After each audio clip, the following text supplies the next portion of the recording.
overlooking Warrnambool is an amazing interactive step back in time. Flagstaff Hill Maritime Museum and Village. It's a purpose-built tourism destination. It's a museum, most importantly, that was built predominantly by volunteers back in the 1970s in an attempt to make Warrnambool a year-round tourism destination, which I might say has done a very successful job of. 40 buildings in total on a couple of hectares of land. So it's an amazing site to showcase some of the history and really make the tourists experience what life would have been like in the 1850s to 70s. We've then got a heritage system of buildings up on the top of the hill, which includes the lighthouse, the Flagstaff, the original lighthouse keeper's cottage that was built in the 1850s. What better way to bring history to life than with this cast of characters? Look, I've got money to spend and I've got a hankering for a humbug. There's only one thing wrong with that. Stockboy? Yes, mister? Come here. Are there any humbugs out the back? Humbugs, I haven't ordered any, I've been busy. I've been creating this new confectionery. It's frozen. I think I'm going to call it the ice block. Do you think it'll go any good? It might. Look at this. It's chocolate coated though. Yes, I know. It's the way I made It's it. an ice block. It is an ice block. There's That's ice right. inside it and it's a block. It's on a stick. Maybe I'll call it a paddle block. That might be better. Would you like that? No thanks. You sure?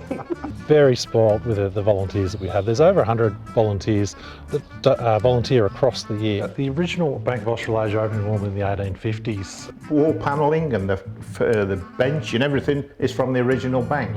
And even the safe, that was at the back there. That's got no money in it. Only the pound notes that are not worth anything. There are thousands of blacksmiths now in Australia, mainly involved in knife making, but certainly there are a lot of artisan blacksmiths around now doing garden art projects. So it is having a resurgence. It gives you a great satisfaction starting with a blank sheet of steel and turning it into something that's a useful, worthwhile, functional item. The maritime history is something that has a very loyal band of followers, but that's one of the really fascinating things about this museum is that it actually houses one of the world's most significant shipwreck collections, which is a little known fact, including the Lockhart Peacock, which came to shore in that treacherous night when the Lockhart crashed.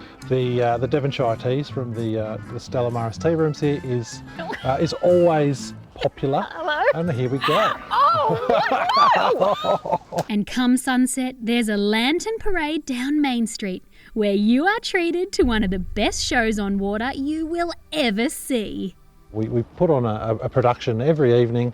There's a massive water screen, there's a few other visual and lighting effects that we project onto and tell you the story, dating back to the Indigenous heritage shipwreck stories, and also another piece of our history that we're not always proud of is the whaling story that happened along this coastline many years ago.